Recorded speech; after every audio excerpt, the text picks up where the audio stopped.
વિદ્યુત ચુંબકીય વર્ણપટની ટૂંકમાં માહિતી આપો. વિદ્યુત ચુંબકીય તરંગોના અસ્તિત્વની મેક્સવેલે આગાહી કરી તે સમયગાળામાં વિદ્યુત ચુંબકીય તરંગો તરીકે માત્ર દ્રશ્ય પ્રકાશના તરંગો જ હતા. પારજાંબલી અને પારક્ત તરંગોની માહિતી ન હતી. 19મી સદીના અંતમાં એક્સ કિરણો અને ગામા કિરણોની શોધ થઈ. હવામાં વિદ્યુત ચુંબકીય તરંગોમાં દ્રશ્ય પ્રકાશના તરંગો, ક્ષ કિરણો, ગામા કિરણો, રેડિયો તરંગો, માઇક્રો તરંગો, પારજાંબલી તરંગો અને પારક્ત તરંગોનો સમાવેશ થાય છે. આવૃત્તિના આધારે વિદ્યુત ચુંબકીય તરંગોના વર્ગીકરણને વિદ્યુત ચુંબકીય વર્ણપટ કહે છે. આવૃત્તિ અને તરંગ લંબાઈના આધારે વિદ્યુત ચુંબકીય વર્ણપટોના વર્ગીકરણને વિદ્યુત ચુંબકીય વર્ણપટ કહે છે. આ વર્ણપટમાં વિદ્યુત ચુંબકીય તરંગોની તરંગલંબાઈના મૂલ્યો સતત રીતે પથરાયેલા છે અને આ વર્ણપટમાં જુદા જુદા પ્રકારના તરંગો વચ્ચે તીક્ષ્ણ ભેદરેખા નથી, એટલે કે સીમા નથી. આ વર્ગીકરણ મોટાભાગે તેમને કેવી રીતે ઉત્પન્ન કર્યા અથવા કેવી રીતે પારખી શકાય તેના આધારે કરવામાં આવેલ છે. નીચે આકૃતિમાં દર્શાવેલ વર્ણપટને તરંગોના નામ, આવૃત્તિ અને તરંગ લંબાઈ સાથે દર્શાવેલા છે. તો આ આકૃતિમાં આપણે જોઈ શકીએ છીએ દર્શાવેલા છે જુદા જુદા વર્ણપટ, જેમાં સૌથી પહેલો છે ગામા કિરણો દર્શાવેલા છે, ક્ષ કિરણો દર્શાવેલા છે, પારજાંબલી તરંગો, દ્રશ્ય પ્રકાશ, પારક્ત, માઇક્રો તરંગો, ટૂંકા રેડિયો તરંગો, ટીવી અને એફએમ રેડિયો, એમ રેડિયો તરંગો, લાંબા રેડિયો તરંગો. આ વર્ણપટમાં આપણી આંખ તો ખૂબ જ નાના વિસ્તાર માટે પથરાયેલા તરંગો પૂરતી સંવેદનશીલ છે, જે દ્રશ્ય વિસ્તારને પણ તેના ઘટક તરંગો સાથે આકૃતિમાં દર્શાવેલ છે. ચોપડીમાં આકૃતિ તમને જોવા મળશે. વિદ્યુત ચુંબકીય વર્ણપટની અંદર આપણે હમણાં જોવા જઈ રહ્યા છીએ રેડિયો તરંગોનો ઉદ્ગમ, પ્રકાર અને તેના ઉપયોગ. વાહક તારમાં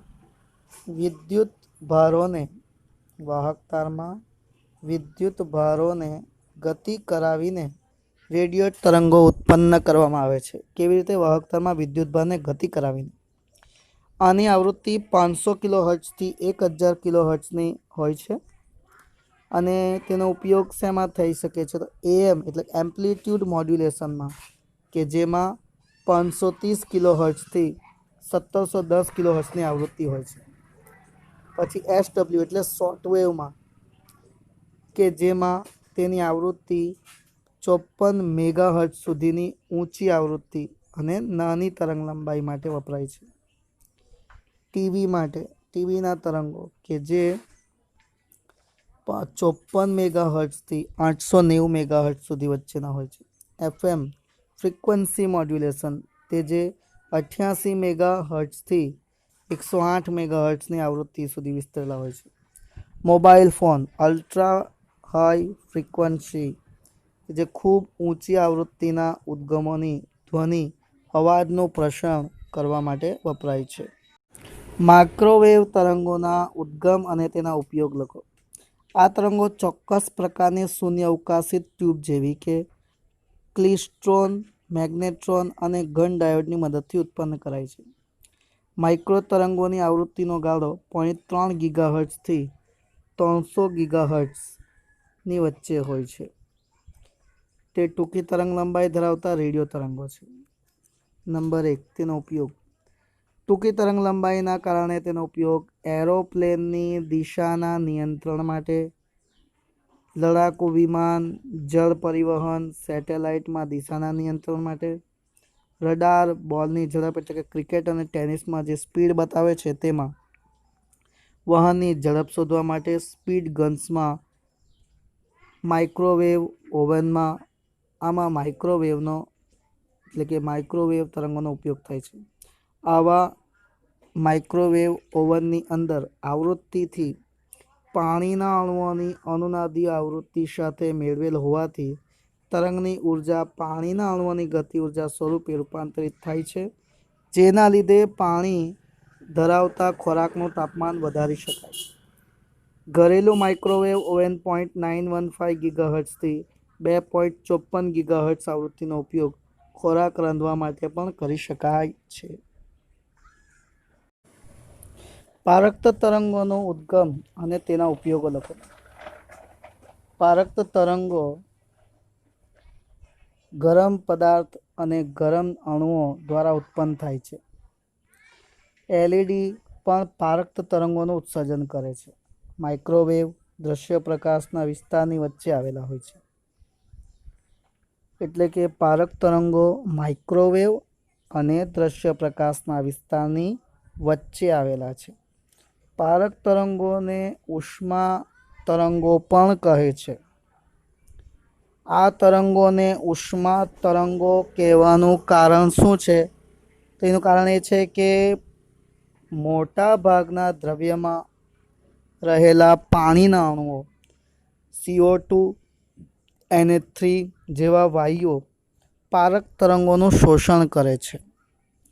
આ તરંગોના શોષણ બાદ અણુઓની ગતિ ઉર્જા વધે છે, તેથી તે ગરમ થાય છે અને તેની આસપાસના અણુઓને ગતિ ઉર્જા આપતા તે અણુઓ પણ ગરમ થાય છે. તેથી તેમને હીટ વેવ્સ કહે છે. હવે આવા પારક તરંગોનો ઉપયોગ ક્યાં થાય છે? તો પારક્ત બલ્બનો ઉપયોગ શારીરિક ઉપચાર માટે થાય છે. ગ્રીનહાઉસ અસર થકી પૃથ્વી પરનું સરેરાશ તાપમાન જાળવી રાખવા માટે થાય છે. પારરક્ત ડિટેક્ટરનો ઉપયોગ લશ્કરી હેતુઓ અને પાકનો વિકાસ કરવામાં થાય છે.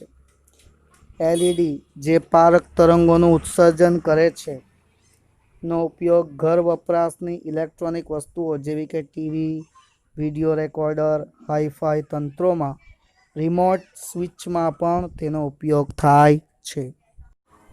દ્રશ્ય કિરણોના ઉદ્ભવ અને ઉપયોગ લખો. દ્રશ્ય પ્રકાશના કિરણો એ સૂર્યમાંથી આવતા વિકિરણોનો એક ભાગ છે. આ કિરણો જ્વાળાઓ, બલ્બ અને ઇન્કન્ડેન્સ લેમ્પ વડે પણ ઉત્પન્ન કરી શકાય છે. આ વર્ણપટનો એવો ભાગ છે કે જે મનુષ્યની આંખ દ્વારા પરખાય છે. તેની આવૃત્તિ 4 × 1014 હર્ટ્ઝથી લગભગ 7 × 1014 હર્ટ્ઝ જેટલી છે, અથવા તરંગ લંબાઈ લગભગ 700 થી 400 નેનોમીટરની વચ્ચે છે. આ દ્રશ્ય કિરણોનો ઉપયોગ આપણી આંખો આ તરંગલંબાઈના ગાળા માટે સંવેદનશીલ છે. આપણી આસપાસ રહેલી વસ્તુઓ પરથી ઉત્સર્જિત અને પરાવર્તિત દ્રશ્ય પ્રકાશની મદદથી આપણે તે જોઈ શકીએ છીએ અને તેની માહિતી જાણી શકીએ છીએ. જુદા જુદા પ્રાણીઓ જુદી જુદી તરંગલંબાઈઓ માટે સંવેદનશીલ છે. દાખલા તરીકે સાપ પારક તરંગોને પારખી શકે છે. ઘણા જંતુઓ દ્રશ્ય ગાળો પારજાંબલી વિભાગ સુધી વિસ્તરેલો હોય છે. તો દ્રશ્ય પ્રકાશ એ ખૂબ જરૂરી છે. દ્રશ્ય પ્રકાશથી આપણે વસ્તુઓને પારખી શકીએ છીએ, જોઈ શકીએ છીએ અને એના માટે સંવેદનશીલ છીએ. પારજાંબલી કિરણોનો ઉદ્ગમ અને ઉપયોગ જણાવો. પારજાંબલી કિરણો અલ્ટ્રાવાયોલેટ કિરણો ચોક્કસ પ્રકારના લેમ્પ અને વધારે ગરમ પદાર્થોમાંથી ઉદ્ભવે છે. કોઈ પદાર્થ ગરમ થાય તો તેમાંથી અલ્ટ્રાવાયોલેટ કિરણો જે છે ઉત્પન્ન થતા હોય છે. સૂર્ય પણ આ કિરણોને ઉત્પન્ન કરનાર અગત્યનો સ્ત્રોત છે. સૂર્યમાંથી આવતા પારજાંબલી તરંગોનો મોટો ભાગ વાતાવરણમાં 40 થી 50 કિલોમીટર ઊંચાઈ આવેલા ઓઝોનના સ્તરમાં શોષણ પામતો હોય છે. વધારે પ્રમાણમાં પારજાંબલી પ્રકાશ માનવ શરીર માટે હાનિકારક છે. અલ્ટ્રાવાયોલેટ પ્રકાશમાં વધુ સમય રહેવાથી શરીરમાં મેલેનિન ઉત્પન્ન થાય છે. તેનાથી ચામડી કાળી પડે છે. અલ્ટ્રાવાયોલેટ કિરણોનું સાદા કાચ વડે શોષણ થાય છે. તેથી કાચવાળી બારીમાંથી આવતા અલ્ટ્રાવાયોલેટ પ્રકાશમાંથી ચામડી કાળી પડતી નથી કે સનબર્ન થતો નથી. વેલ્ડિંગ કરતી વખતે સ્પાર્કમાં મોટા પ્રમાણમાં અલ્ટ્રાવાયોલેટ પ્રકાશ ઉત્સર્જિત થાય છે. તેથી વેલ્ડિંગ કરનાર તેમની આંખની પ્રત્યક્ષ કાળજી રાખવા માટે ચોક્કસ પ્રકારના કાચના ગોગલ્સ અથવા કાળા કાચની બારી ધરાવતા મોરા ફેસ માસ્ક પહેરે છે. અલ્ટ્રાવાયોલેટનો ઉપયોગ ક્યાં થાય છે? ઉપયોગ અલ્ટ્રાવાયોલેટ કિરણોની તરંગલંબાઈ ટૂંકી 400 નેનોમીટરથી 0.6 નેનોમીટરની હોવાથી ખૂબ પાતળા કિરણપુંજ તરીકે કેન્દ્રિત કરીને ખૂબ ચોકસાઈ ધરાવતા કાર્યો જેવા કે આંખની લાસિક સર્જરી વગેરેમાં તેનો ઉપયોગ થાય છે.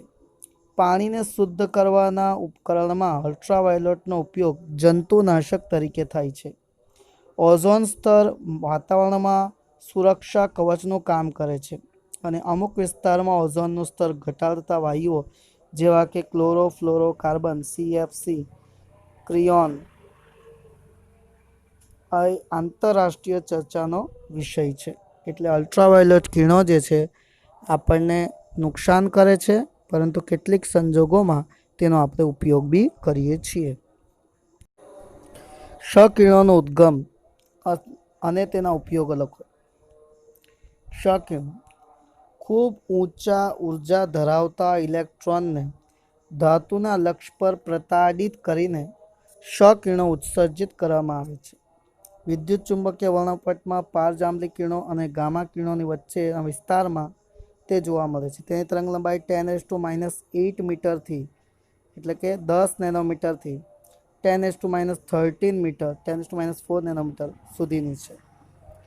ક્ષ-કિરણોનો ઉપયોગ ક્યાં થાય છે? મોટાભાગે આપણને ખબર જ છે. ક્ષ-કિરણોનો ઉપયોગ મેડિકલ સર્જરીમાં, હાડકાના ફ્રેક્ચરમાં, તિરાડ ક્યાં છે તે શોધવા માટે તેમજ અમુક પ્રકારના કેન્સરના ઉપચારમાં પણ તેનો ઉપયોગ થાય છે.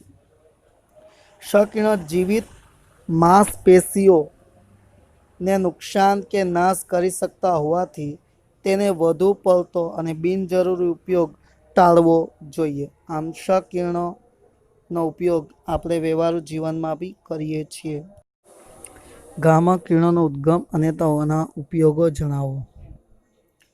ગામા કિરણો ન્યુક્લિયર પ્રક્રિયાઓ દરમિયાન અને કેટલાક રેડિયોએક્ટિવ ન્યુક્લિયસમાંથી ઉત્સર્જિત થાય છે. ગામા કિરણો વિદ્યુત ચુંબકીય વર્ણપટમાં સૌથી ઊંચી આવૃત્તિવાળા વિસ્તારમાં આવેલા છે. તેમની તરંગલંબાઈ લગભગ 10⁻10 મીટરથી 10⁻14 મીટરના ક્રમની એના કરતાં બી નાની હોય છે. 125 મેગાહર્ટ્ઝ આવૃત્તિ ધરાવતું સમતલ વિદ્યુત ચુંબકીય તરંગ મુક્ત અવકાશમાં ક્ષ દિશામાં ગતિ કરે છે. ચોક્કસ સમય અને અવકાશના એક ચોક્કસ બિંદુ આગળ સદિશ E બરાબર 6.3 જૂલ પર વોલ્ટ છે. તો આ બિંદુ આગળ સદિશ B મેળવો. વિદ્યુત ચુંબકીય તરંગના પ્રસરણની દિશા પર આવેલા સ્થાને આપેલી ક્ષણે પ્રેરિત વિદ્યુત ક્ષેત્ર અને પ્રેરિત વિદ્યુત ચુંબકીય ક્ષેત્ર મૂલ્ય અનુક્રમે E અને B હોય તો C E/B છે.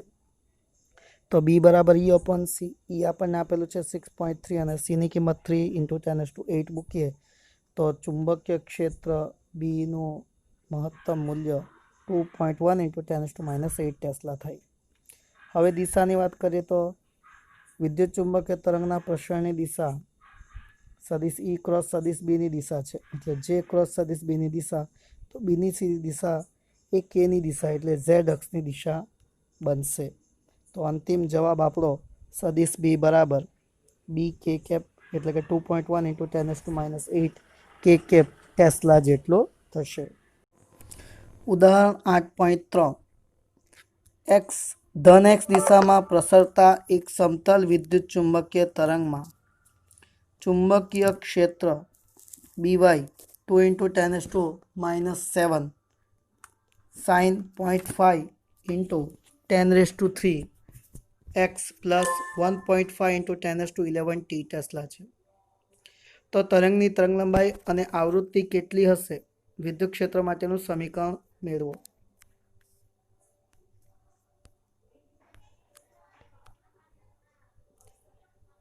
आपेल समतल विद्युत चुंबकीय तरंग माटे रकम प्रमाणे BY बराबर 2 × 10⁻⁷ sin 0.5 × 10⁻³ x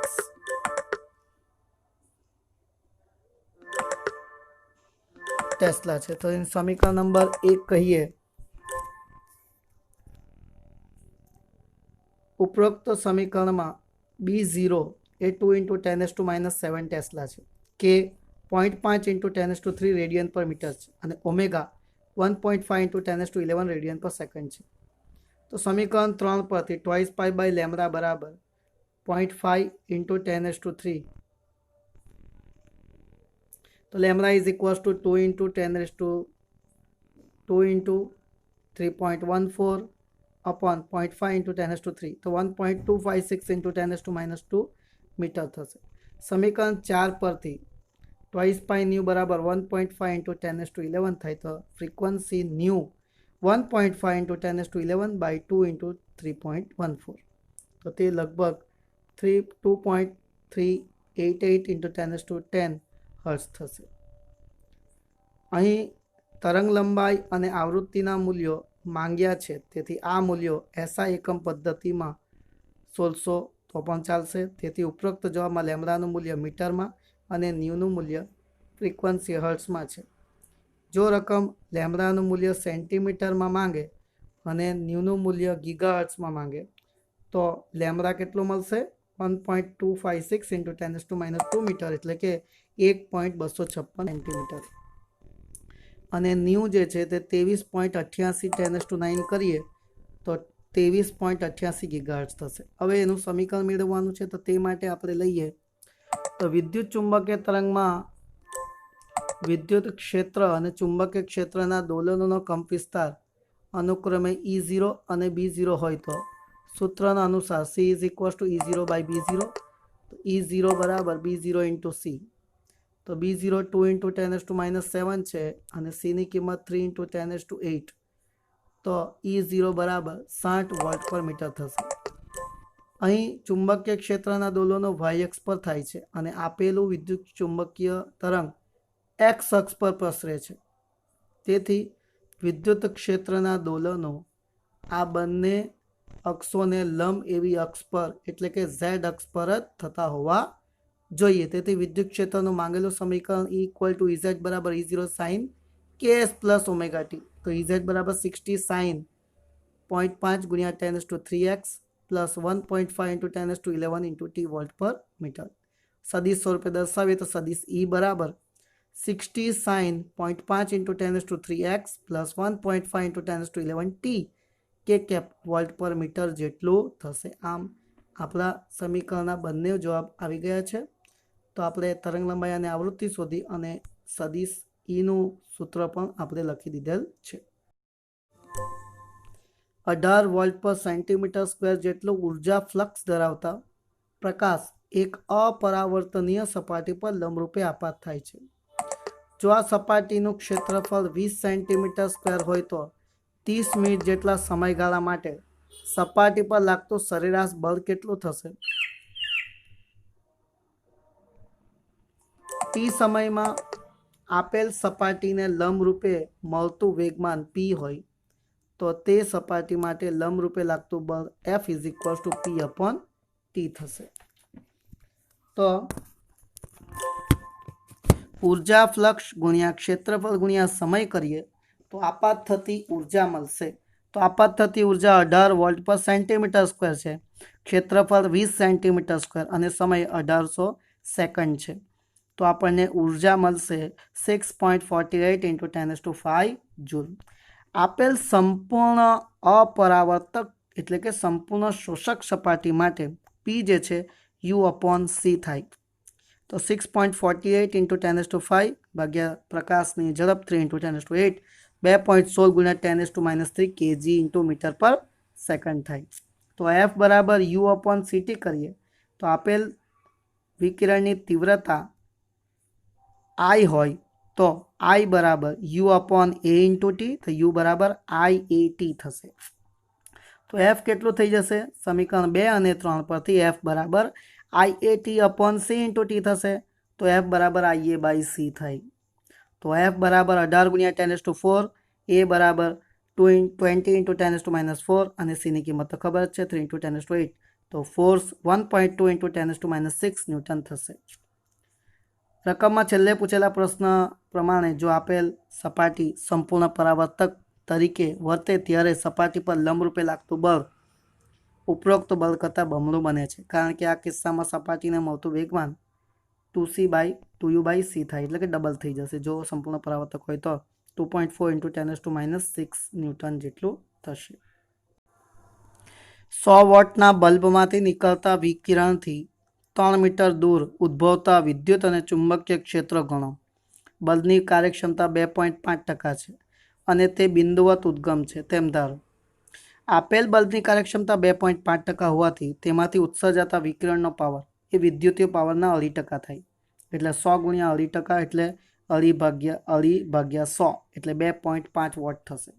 तीव्रता शोधीए। तीव्रता I बराबर P/A तो P/4πr²। तो I बराबर 2.5 गुणिया एटले के 2.5 भाग्या 4 गुणिया 3.14 भाग्या 3 वर्ग तो 0.02212 वोट पर मीटर स्क्वेर थशे। तीव्रतानो एक अन्य सूत्र भी है I = ε0 2 RMS × C। आ बधा सूत्रों नोंधी लेवाना छे मित्रों, केम के आ सूत्र आवशे तो ज आपणे दाखला गणी शकशुं। तो E² RMS बराबर 1/ε0 × C थशे एटले के I नी किंमत मूकवी पड़शे। अहींया जो E² स्क्वेर रूट लई लीए तो ERMS = √I/ε0 C। I आपणे शोधेल छे 0.02212 भाग्या 8.85 × 10⁻12 गुणिया 3.3 × 10⁸ तो ते लगभग रूटमां 8.33145। तो ERMS मूल्य 2.8864 वोल्ट पर मीटर थशे।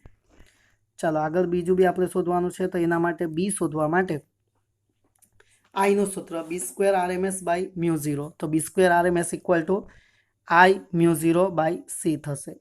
તો B RMS = રૂટમાં I μ0/c। I તો આપણી પાસે છે तीव्रता 0.02212 μ0 4 ગુણ્યા 3.14 ગુણ્યા 10⁻7 upon 3 × 10⁸ થાય। તો અહીંયા આપણને B RMS 9.623 × 10⁻9 ટેસ્લા મળશે। હવે ત્રીજો સવાલ મેળવવા માટે એટલે કે મહત્તમ વિદ્યુત ક્ષેત્ર માટે ERMS = E0/√2 કરીએ તો E0 બરાબર √2 ERMS। તો E0 બરાબર √2 એટલે 1.414 ERMS 2.8864 તો E0 બરાબર 4.0814 વોલ્ટ પર મીટર થશે। BRMS શોધવું છે તો BRMS = B0/√2 તો B0 આપણે શોધવું છે તો B0 બરાબર √2 × BRMS। √2 1.414 BRMS 9.623 × 10⁻9 તો B0 અંતે આપણને મળે છે 13.61 × 10⁻9 ટેસ્લા નિયરલી = 1.36 × 10⁻8 ટેસ્લા જેટલું આપણને B0 મળશે। તો આ રીતે બધા ક્વેશ્ચનના આન્સર આપણને મળી ગયેલ છે, નોંધી લેવું।